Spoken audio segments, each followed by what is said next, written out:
Bok ekipa, evo nas u još jednoj epizodi CH Garage, konačno je lijepo vrijeme, vozimo se, ovaj put malo drugačija epizoda, budete vidjeti o čemu se radi.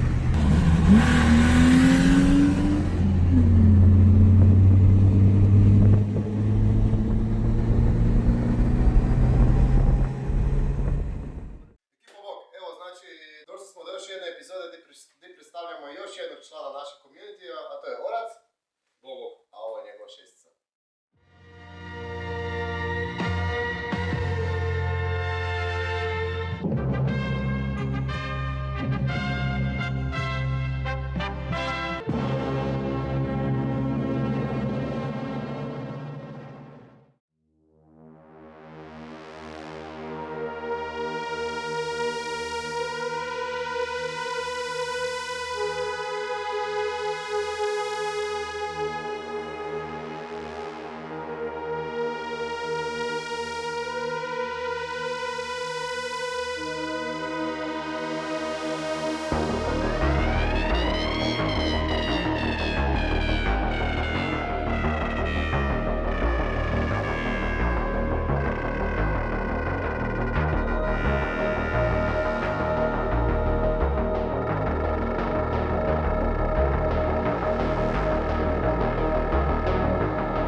Zašto smo biti uopće kod Oraca? Jer on već duže vrijeme imao ugrađen naš ECU i sad smo došli auto finalno uzmapirat na cesti koliko moramo i bomo vidjeli kako to... Kaj ti to piše tu? Kva? Čekaj, to moramo... Ne, pošto Febo ne zna to editirat... Kako ti sad? Pošto Febo to najvremo to tako, čekaj. Evo, nego... Zake? Cenzura, čekaj, evo. B, M, V. Daj ne. To je to. Daj ne. Pa daj, Febo to ne vre, inače obraditi. Snimaj ponovo, ajmo, akcija. To je to. Dakle, sad bomo vidjeli kako se auto ponašao na cesti, probali bomo napraviti tu mapu što bolje je moguće i nadam se da bude ona zadovoljan. Ja već sad imam feeling da bi to moglo biti nice, pošto je sam hardware i sve skupa odrađeno vrhunski i pošto čovjek jebi ga do sad slaže uvijek Audije, pa zato si je dao truda, stvarno treba stalno šerafi pa ima iskustva.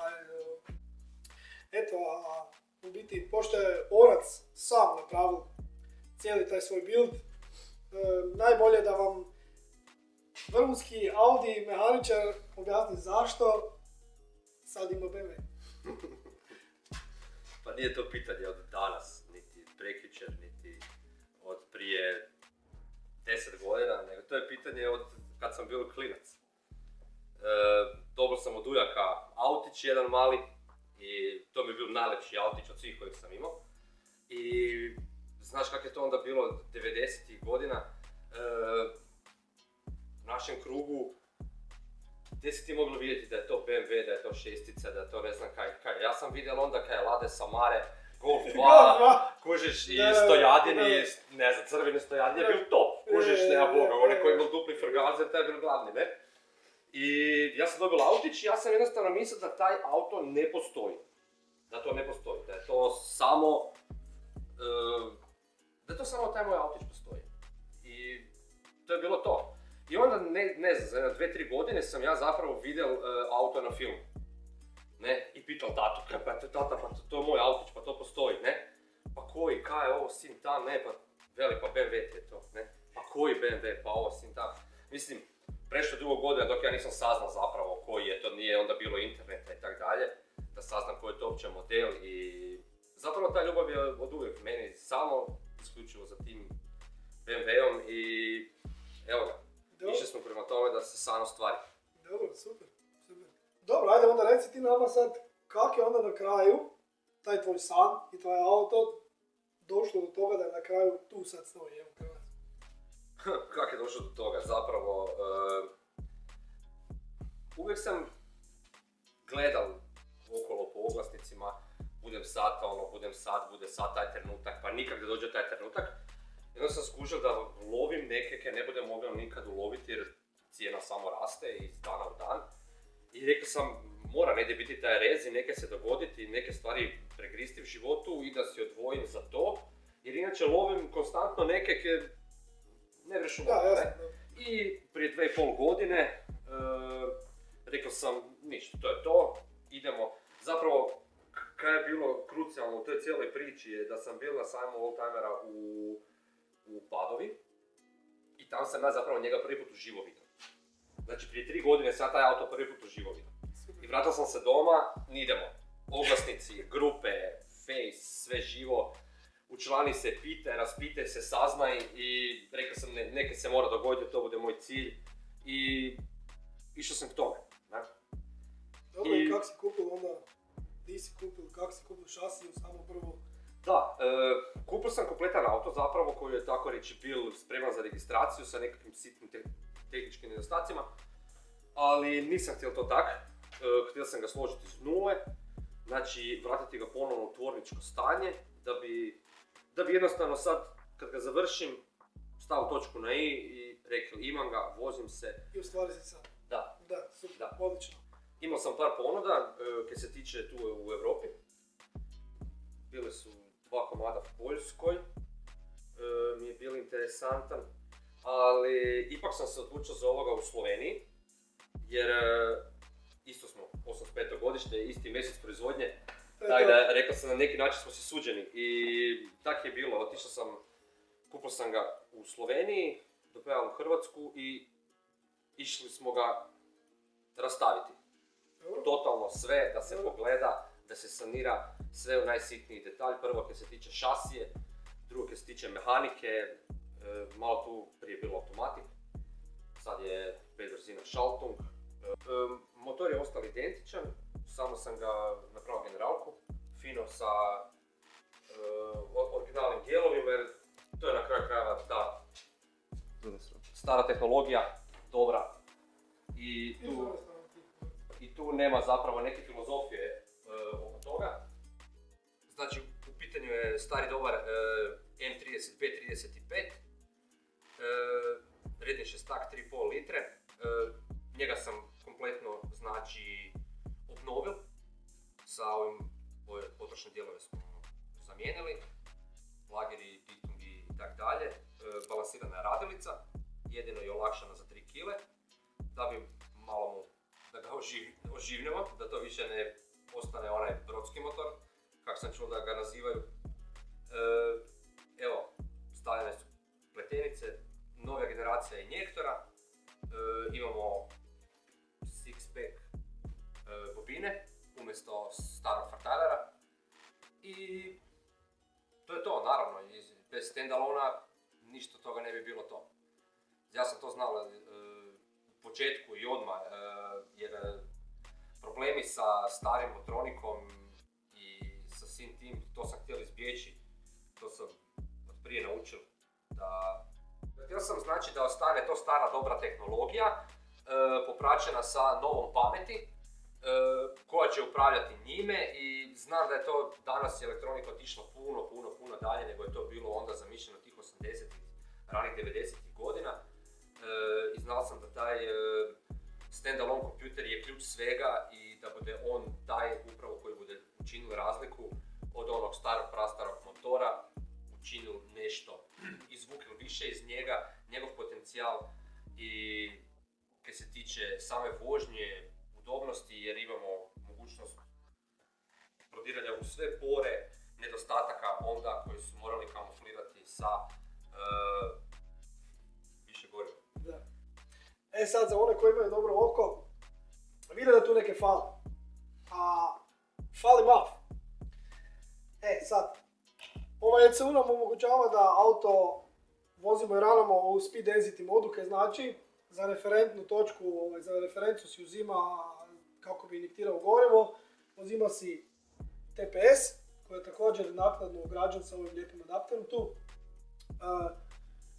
Isto faktorno igra temperatura usisa i vakuum koji stvara motor, po tome si on sana računat load i broj okretaja.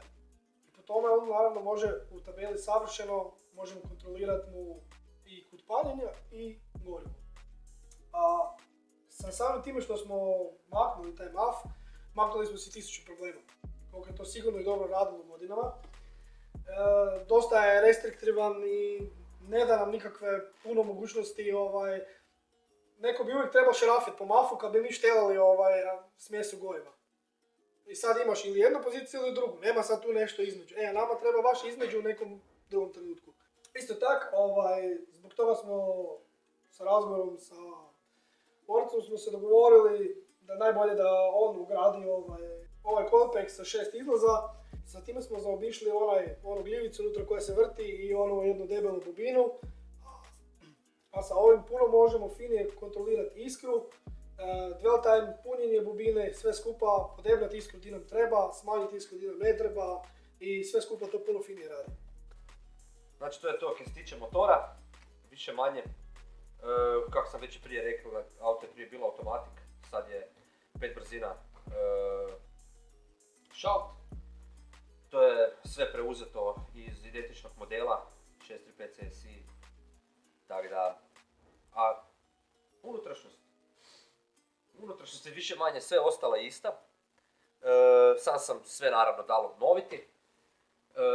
Tablu i ovaj crni dio gore sam slao u Poljsku na tapeciranje kod majstora koji je upravo specijaliziran samo za takve stvari i on moraš i sam vidjeti da je to identičan taj BMW vinil koji je gore na njemu i stvarno vrhunski odrađen posao, moje preporuke.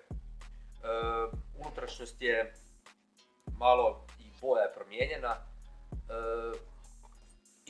Išao sam na to da se malo posvijetli unutrašnjost, koliko god sam mogao. Sad je, prije su sjedala bila full u koži, sad je kombinacija alkantara i koža, krov je u crnoj alkantari i zadnja polica. Naime, i to je to. Nisam htjel puno više ići u neke ekstreme. Ipak to mora biti i ostati old-timer, samo lijepo sve obnovljeno. Da jednostavno, ako zatreba da posluži i za svaki dan, ne? Kad se tiče svega, kad sam inače tražio auto, uvjet je bil upravo ta MTech sjedala da ima, bez toga mi 635 CSI nije mi kompletan. Jer postoji i luksuzna verzija sa običnim sjedalima, ja sam više htjel malo recimo to nekakav sportski štih, koliko god to bil ili ne bil. A sad idemo na one mali sitni detalj na koji sam posvetio najviše pažnje, a vidim da se i drugima najviše sviđa. Idemo na film.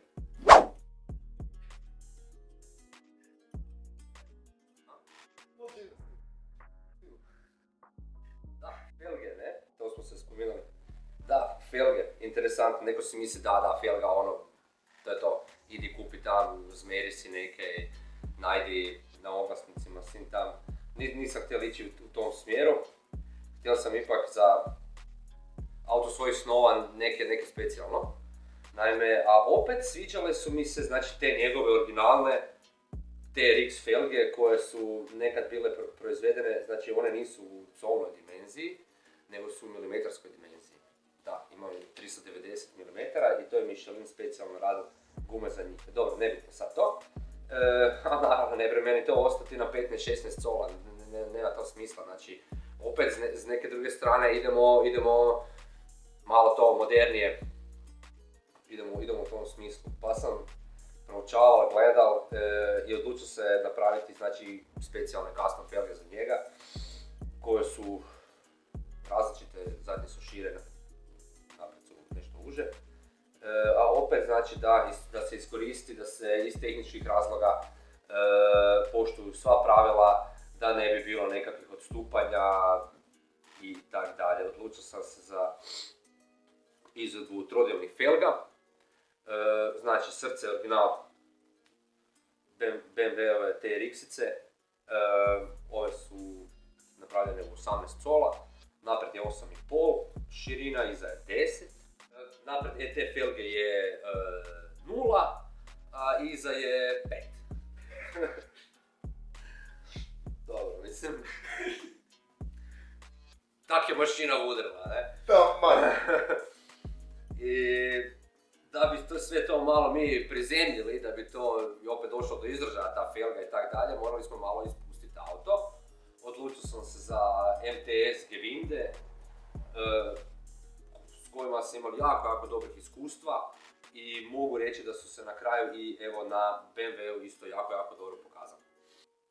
Još kad se tiče felgi, znači imao sam priliku uzeti par felga po kojima sam skupio informacije i tak dalje, na koji način to napraviti, na koji način to bude tehnički ispravno i tak dalje. Znači to si stvarno treba uzeti vremena, truda, volje, digitrona v ruke, papira i treba ti i metar i šugler i sve živo da bi, znači, na kraju mogli dobiti približno neke od onoga kaj ti hoćeš. Na tržištu danas postoji svašta, da se razumijemo. Postoji dobre stvari, replike, kvalitete, ovoga, onoga. Ja sam htjel topova. Znači, rubovi su rad inox i kad to sve ideš izračunati, treba stajati za toga. Naravno, ovo su moje prve trodjelne felge koje sam napravio i nisu posljednje. Imam još par vizija, ali o tom potom.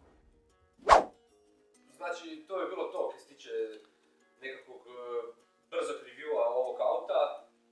Ima tu još milion stvari o kojima bi vam moglo pričati, od branika, felga, farova. Pa dobro, ne budemo sad dolazili u detalje, ako vas zanima baš da napravimo detaljni review i samo epizodu review ovog auta, pišite u komentare. Isto tako ako nekog zanima bilo kaj o restauraciji, o trodjelnim felgama, o bilo čemu, mail bude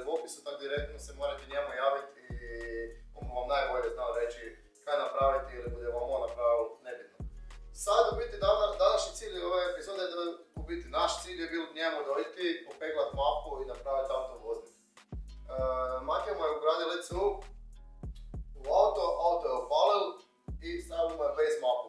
Puno ljudi, kad se tiče bez mape, bez tuna, misle, aha, to bude zaštekao, puškao u auto i ja sad idem pelat, nema veze ako imam auto kilo. Ne, bez tunje, puškeš auto da se on zgrije na radnu temperaturu, provjeriš da li ima kakvih likova, da li sve dobro dihta i to je to. Za sve ostalo treba cesta ili dajno. Isto tako neke stvari to budete vidjeli na cesti, bude vam Matija više o tome objasnio. Neke stvari morate napraviti na cesti kad ne budete na dajnom i obratno. Ništa, spremno za cestu. Probe se gore. Idemo, da, ja mislim da jedva čeka. Ja čekam Okay, to. ajmo. Zake delamo autotune tu trenutačno, u biti zake delamo tune sad na cesti, tak je sljedeći.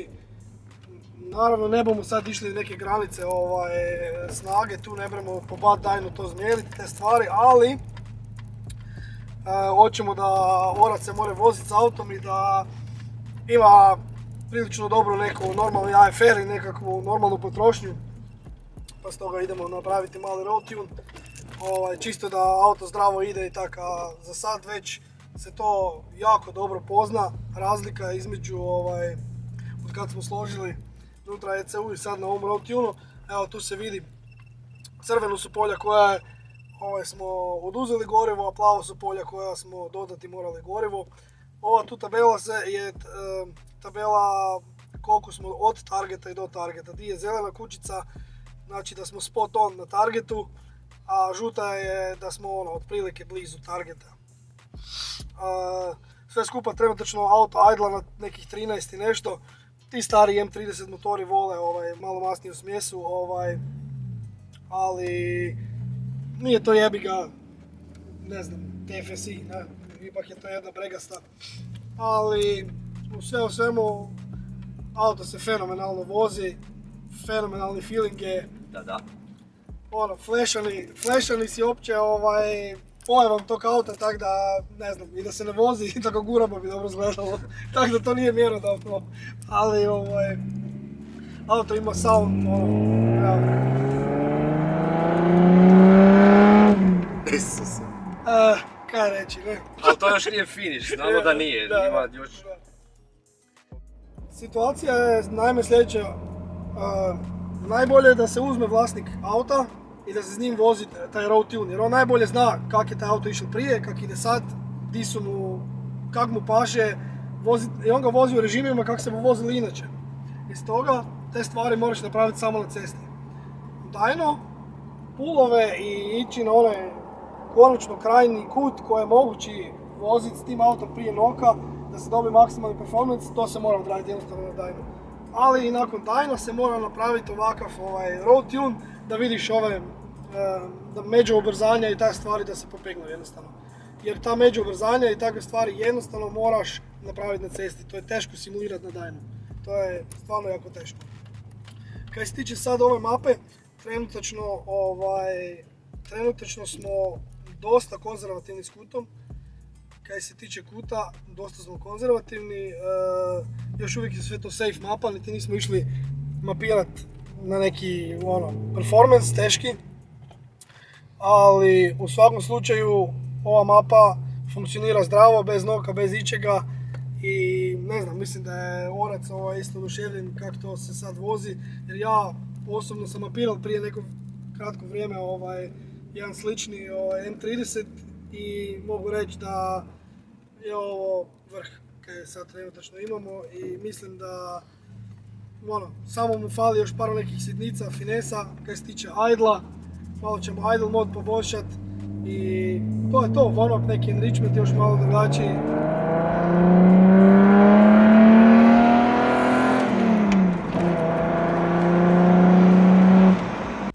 Sama činjenica i svrha zašto uopće stavljati stand-alone ovakav auto. Dakle, obični motornik koji je unutra regulira i kut i sam smjesu, znači gorivo i sve, sa AFM-om, sa onom klapnom.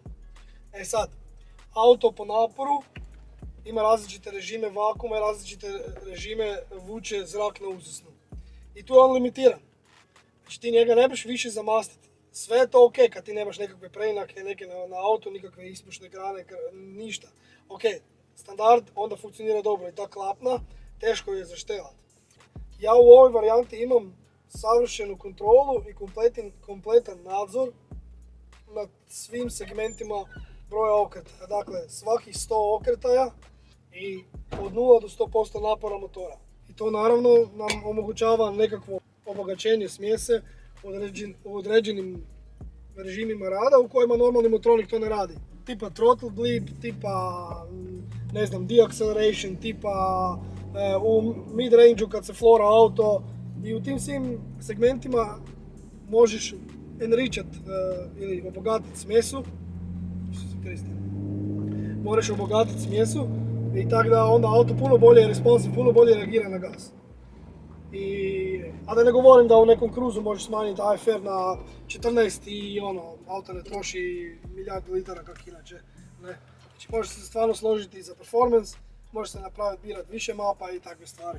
Koje naravno s normalnim motornikom je ograničeno sve i ne može se. Ne.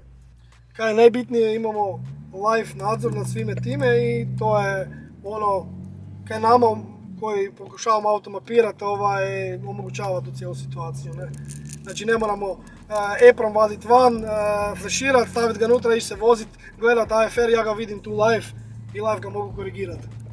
I svaki moj klik ili kaj god ja ovdje napravim, live je odmah visible i odmah se održava na taj ECU, odmah se osjeti na radu motora i možemo live vidjeti, kako bi rekao, voziš zbat tajno i direktno se osjeća odmah razlika svakog kuta više, svakog kuta manje AFR-a.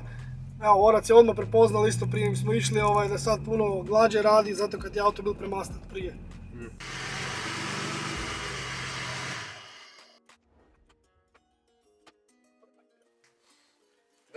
Ja sam speechless.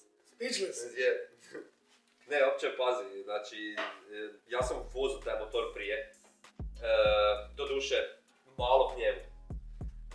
Vozio sam 735, 535 i znači ovo dobilje tu dozu ludosti koju onda onih godina nisu mogli. To nisu mogli nikak izvesti. Znači, sad je to, kako da to objasnim? Točno to moj falo, tak. Tak, jedino tak moraš Ali točno mu to fali. Studentica sa iskustvom gospođe. To je to. I Nike, reci ti ajde rezime današnjih dana našeg, inače ovih par šateva koji ste vidjeli daleko naravno nije sve kaj je to bilo. To je trajalo, cijeli dan smo mi to skupa mapirali po cesti i tako.